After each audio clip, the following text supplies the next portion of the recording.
So the first thing I want to say is huge congratulations on getting on the Ad-Cademy. You guys are set for an amazing programme, and Jerry and I can't wait to talk you through what advertising is.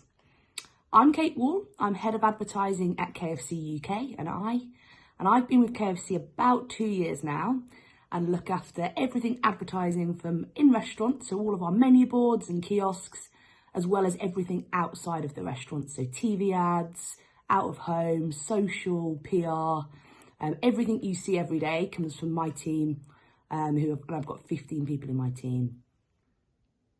Hi, my name's Jerry and I work at a company called GSK Consumer Healthcare. If you haven't heard of us, you've probably heard of some of our brands like Sensodyne, Aquafresh, Panadol, Beecham's, Piriton, the kind of things you might find in your home medicine cabinet or in your wash bag for when you're looking after yourself.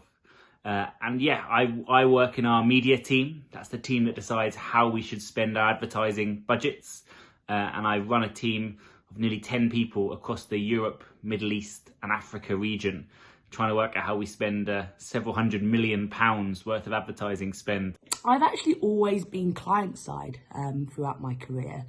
And I really love being client side because you get to do a little bit of everything.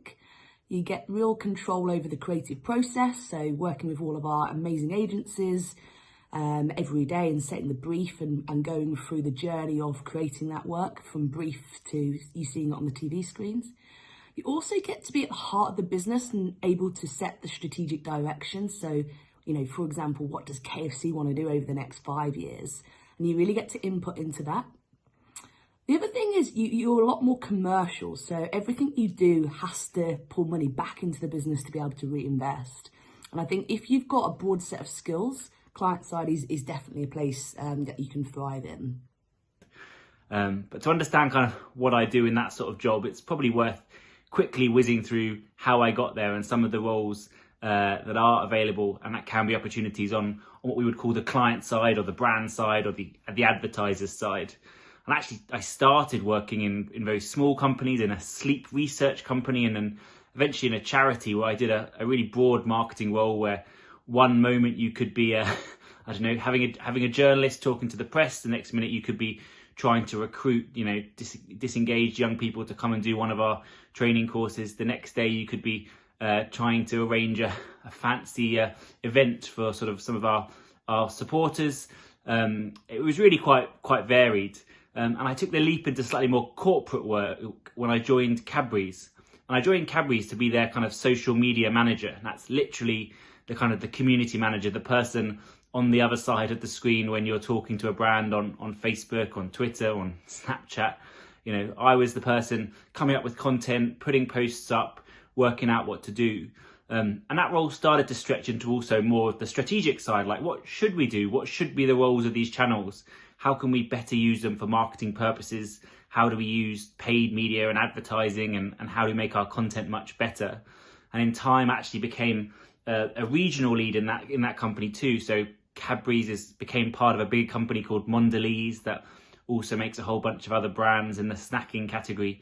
And I was their European head of social media. And when you're in a kind of European role, you're less involved, less hands on a keyboard and more working out how a whole business can do stuff better. I was doing training, I was providing advice, I was consulting in a lot of workshops when many of our different brands, like the Milka chocolate brand in Germany, for instance, when they were trying to work out what should their approach be.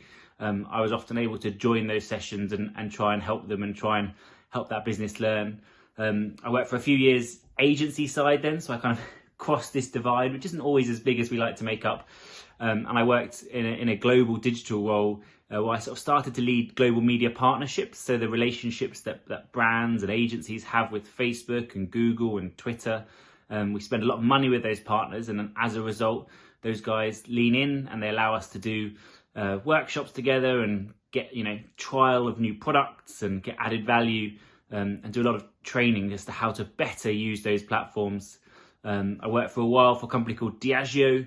That's an alcohol company that sells Smirnoff and Guinness and a whole bunch of other whiskies. And there I was also leading some of these global media discussions. So how can a company like Diageo make the most of Facebook? What do we need to do? How do we need to think differently? What do we need to do on Instagram? Is it the same? Previous to KFC, so I started my career out in Sainsbury's in London, and I did various roles for them. I started in the supermarket in North London, doing all sorts of departments around, from bakery to the tills to the checkouts, which is brilliant. I then did a bit of time in PR, looking at the press office and dealing with all the journalists that call every day. I then did a bit of time in local marketing, like how do you open a new supermarket and get the local people there on day one. And then I ended in customer service actually for our e-commerce business, which was all very new back then. From Sainsbury's, I jumped to Cadbury, where I met the awesome Jerry, and we worked on the Olympics for a couple of years together, doing a lot of the digital marketing for Cadbury at the time. And I stayed there for 8 years in the end, working across different brands such as Cadbury Dairy Milk, Oreo, Ritz Crackers, Ritz Crisps. And then the last couple of years I was working in Dairy Milk on all of the stuff you're probably seeing on TV today. And that was an amazing experience because you got to do everything from inventing new products, new designs for packaging, working with the big retailers like Tesco and Asda, and then also all of the advertising as well. About 2 years ago, I moved to GSK, where I have this regional role, and it's much more hands-on. We're much more trying to work with the local markets. My team is embedded in different markets, so different members of my team sit in the UK, sit in France, sit in Germany, sit in Italy, and their job is to work and help do briefs. So we all decide how much money we want to spend for the year to try and advertise one of our brands, and my team, and sometimes me, will work with our media agency, and we'll provide briefs, we'll do workshops, we'll work through it with them to say, well, where should we spend our money? Should it be on TV? Should it be on social media? Should it be on digital advertising, on video? And there's lots of sort of art that goes into that. There's lots of science that goes into that. But it's quite an interesting conversation to be having. So KFC, as I said, so yeah, 2 years I've been here now. The last year's been mental, as you can imagine, but so proud of everything that KFC has put out there in the world. So you might have seen our comeback campaign where people were making their own KFC at home, and they started tweeting us, and we made that into a TV ad in 10 days and put that out on TV. So it's been an awesome year. And those are just sort of, some of the roles that exist, and very much on this sort of this digital and media side. And I guess that sits parallel to some of what Kate's experience is, much more on the kind of the brand and the marketing side. So even on the client world, there are many different roles depending on what you are passionate about and what you want to be involved in. Now, marketing itself is quite a big topic. Some people ask me, what is marketing? In some companies, marketing is almost the entire business, almost everything that a company does. Especially sort of a brand-led company. Many of the companies I've worked at are really brand-led. They're selling, we are selling products which are relatively similar to, things that you could buy much more cheaply if they didn't have a brand name on them. So we have to really put a lot of effort and money into marketing them, which isn't just advertising. Now, advertising is a part of that. Advertising is, when we tell that story, how we communicate it. But marketing is a much bigger field than that. We sometimes talk about these 7 P's of marketing. They're quite kind of theoretical but important, and it starts with the product. You have to make sure you have a good product. What makes your product better than the competitors? What makes it different? What makes it easier to use? What makes it taste nicer? What makes it work harder or faster? Then there's the price, the decision you make about how much you want to sell that for. Obviously you hope to sell it for as much as possible, but there's a lot of debate, and if you make it cheaper, you can sell more. If you make it more expensive, you might sell less, but can you make more money? There's the place, which is kind of where we sell it. Where does it appear? Where can people actually buy it? In many cases, sort of the supermarket. But obviously that depends what category you work in. You might work in a car showroom, you might work somewhere where people have to physically come specifically to your store to buy something. So the place it ends up, and how you make sure that if you own that place, if you're Apple and you own your store, what does that place look like that people can come to? Or if you're like a service provider, what does that place, what does the bank branch look like if people can come and be part of it? Then there's what we call promotion, which is really the advertising part. That's where we do create content, create TV adverts, create anything which we think will persuade consumers to want to buy from us. And increasingly, we don't always create that ourselves. Sometimes we work with influencers, work with different people, and then we use our paid media advertising to get it out there, to make sure people see it, to buy promoted posts, to buy billboards, to buy space in newspapers. And there's physical evidence, which is kind of anything else tangible about your brand that people might have that, that can be quite broad. It could mean the packaging. If it's a bank, it might mean sort of the bank card you have, and whether that gives you a strong, solid feeling of confidence. Then there's people, which is the people who are involved in your product. That's especially important in the service industry. If your customers are going to be coming in contact with your people, how do you make sure those people are well trained, professional, dressed appropriately?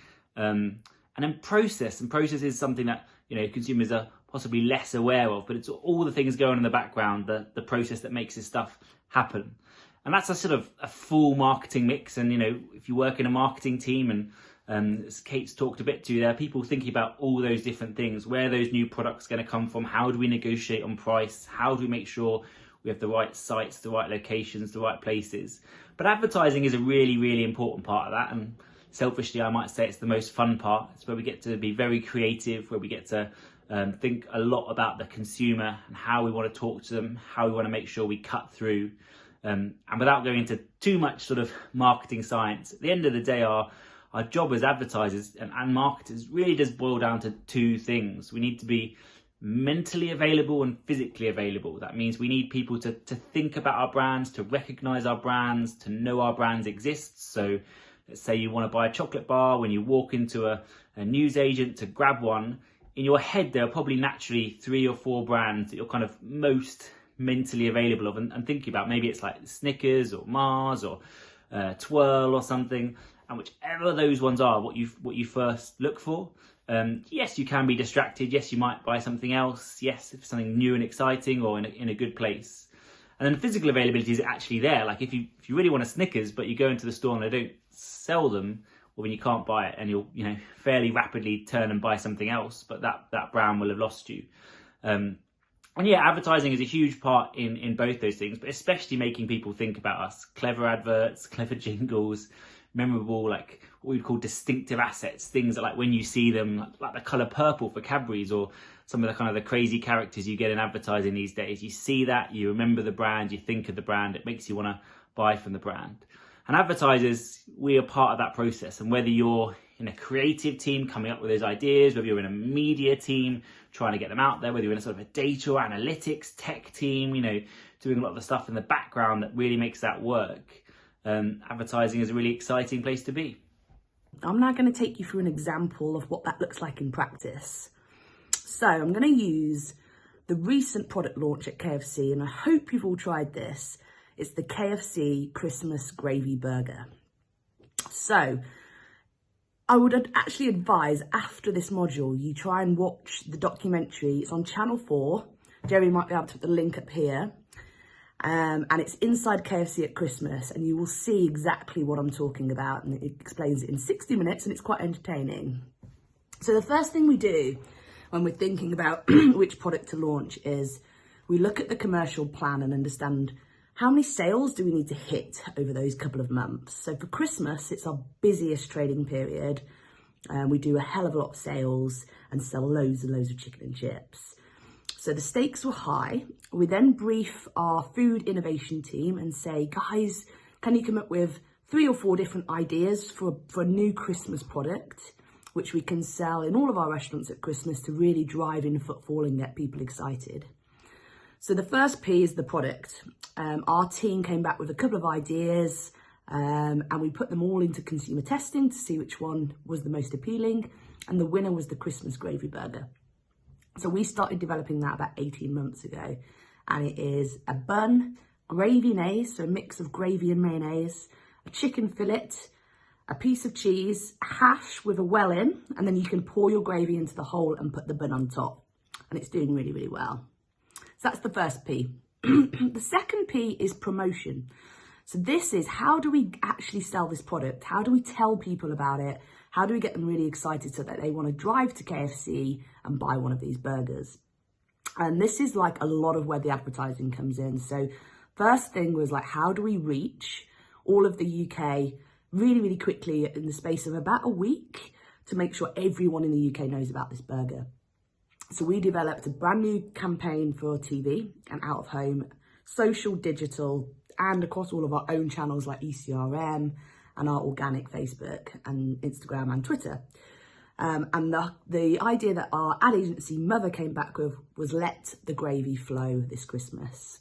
So hopefully you've seen a lot of that last month during the Christmas period.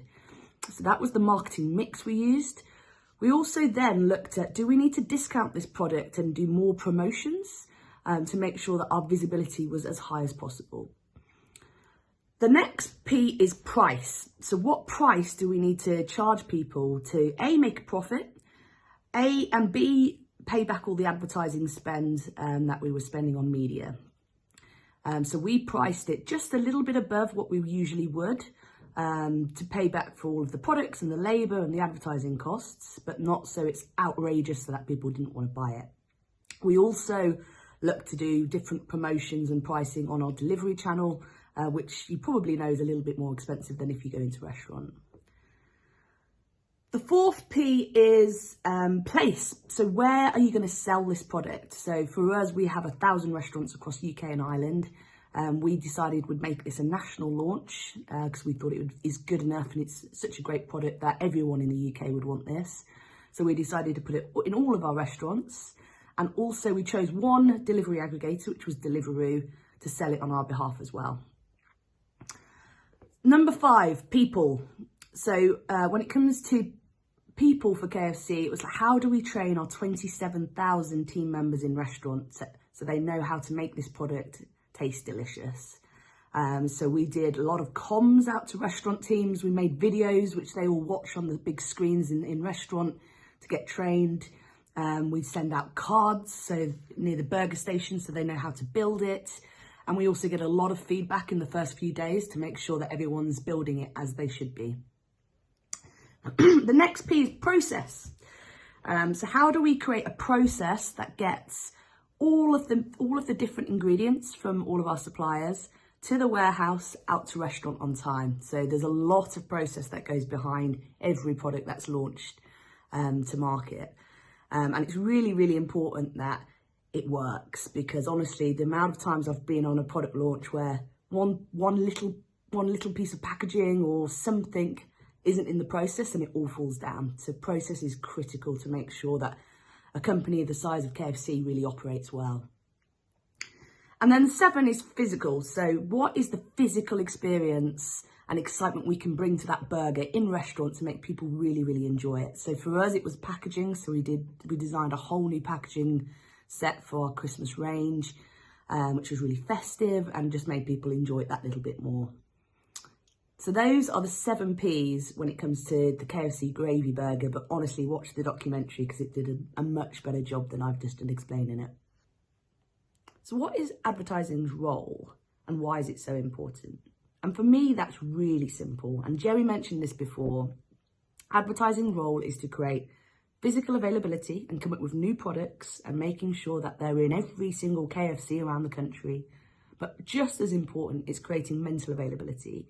And that's creating advertising and communications that cut through the clutter so people stop scrolling on their screen on a mobile and see your new burger or product, and it's top of mind. When they drive past the KFC, they'll want to try it. And you have to get both physical and mental availability to be really successful. Yeah, to put that into practice, what I end up doing, or my team ends up doing in the world of media, let's say, we're trying to sell some Sensodyne, trying to sell some toothpaste.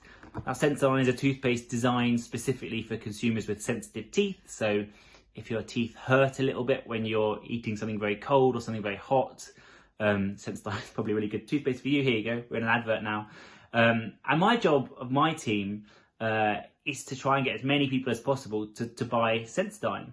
And we work closely with a brand team who's actually creating the adverts, creating the assets, coming up with, what the content should look like, what the brand should stand for. And our biggest challenge is how we get that out there. And it's interesting working in media these days with lots of different channels. TV, although people watch less of it than they once did, and certainly young people watch less of it, it's still really important. It's still a great way of reaching people. So we will run our TV adverts. It's still a really good way of being seen. And yes, people do notice what they see in TV ads. It does change what they do. But of course, we can't just rely on TV. We'd think about what's the role, for instance, of some out of home, like billboards or bus shelter adverts, maybe even near a chemist, near a supermarket. So as you're going in, you're reminded of our product. Of course, we do a lot of digital advertising these days, and sometimes that's quite broad. We say we want to reach a really broad audience, and sometimes we say, well, actually, we know there's something specific about our product that a specific kind of person would buy it. And what's that person like? And in this case, it's someone who has sensitive teeth, or at least cares a lot about their teeth and their dental hygiene. So we might try and use data and signals, and there is stuff that you can buy, or that you can learn based on whether people search for you, whether people are fans of various different pages and sites and things.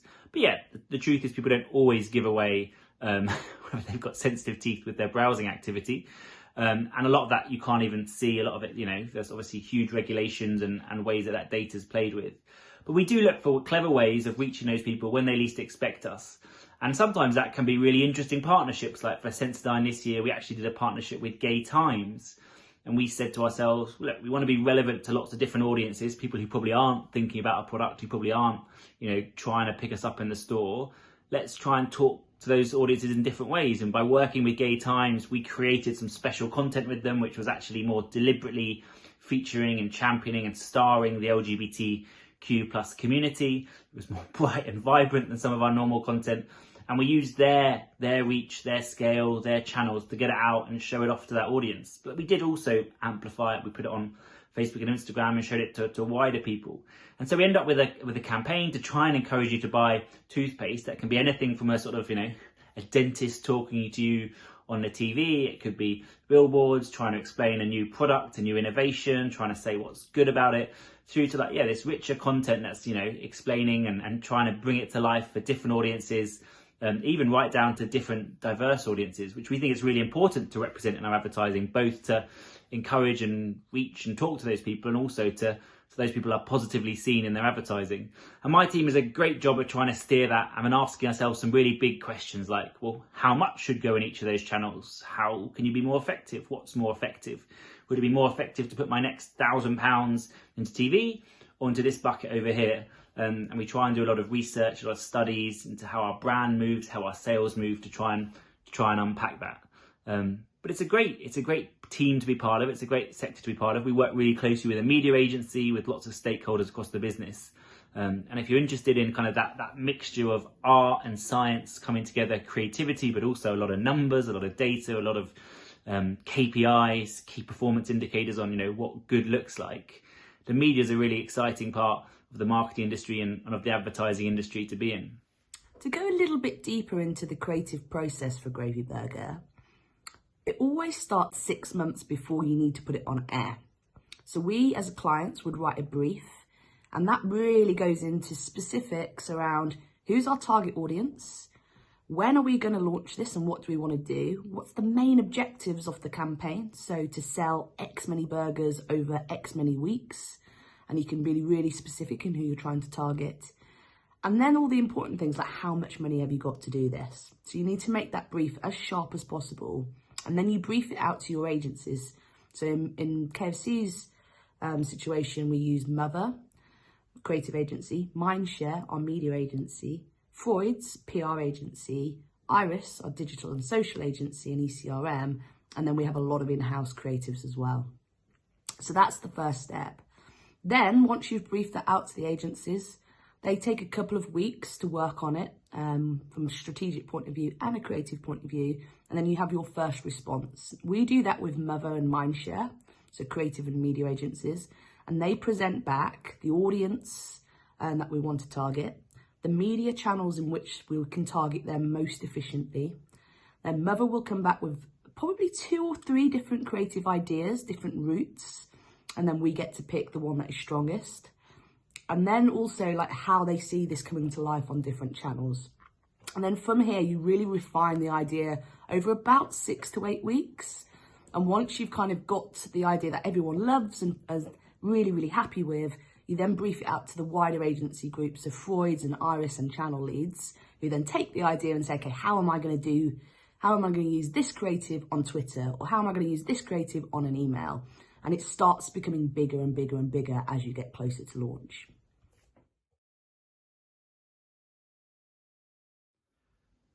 So yeah, hopefully you've understood from some of what me and Kate have been talking about that advertising is both a really important and really exciting part of marketing.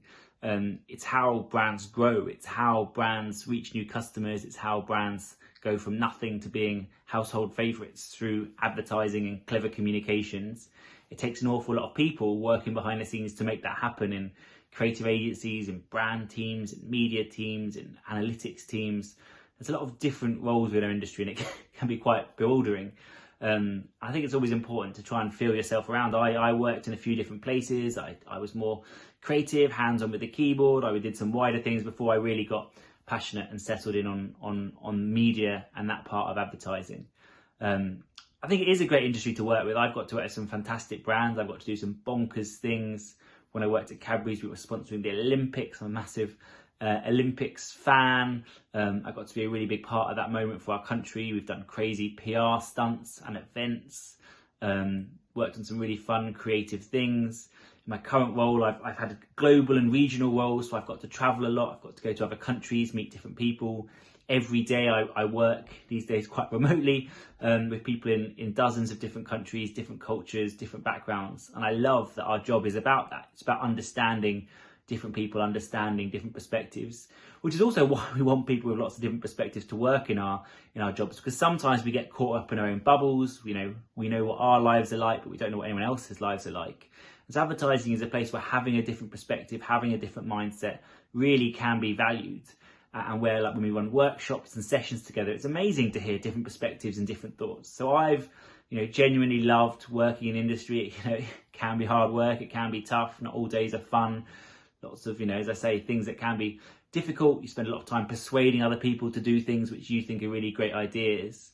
But with that, we also get to work with fantastic people, learn from other people, be part of a really interesting industry, and an industry that does change stuff. Advertising has an impact. Advertising changes how people think and act and behave, and hopefully we can increasingly make a positive impact with that. And we've seen lots of advertisers showing really great positive representation, breaking down stereotypes in their advertising, and I'm sort of super proud to be part of that.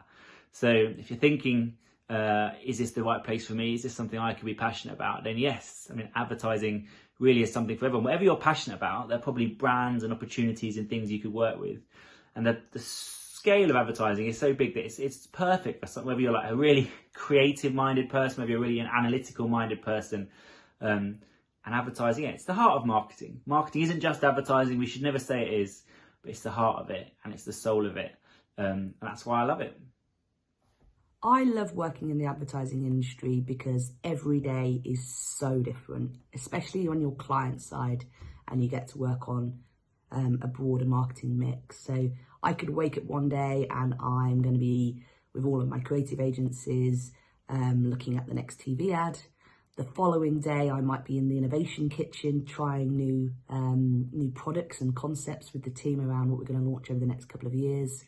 The following day, I might be in commercial reviews, looking at the P&L and seeing how much profit we're making and what's going on with supply chain. And then the following day after that, I might be just managing my team and having one-to-ones and seeing how I can help their life. So honestly, every day is so different, and it keeps it super interesting because you're working 5 days out of 7. Like, you have to love what you do and feel passionate and feel stretched in what you're doing every day.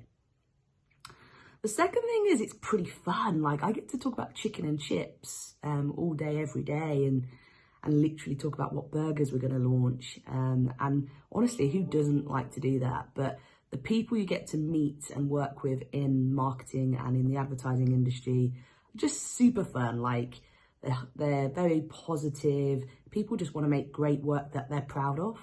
And that they can show your friends. And I think, honestly, you have chosen such a great industry to start out your career in, because there's so many different opportunities, there's so many great, interesting people, and I think you're really going to love it.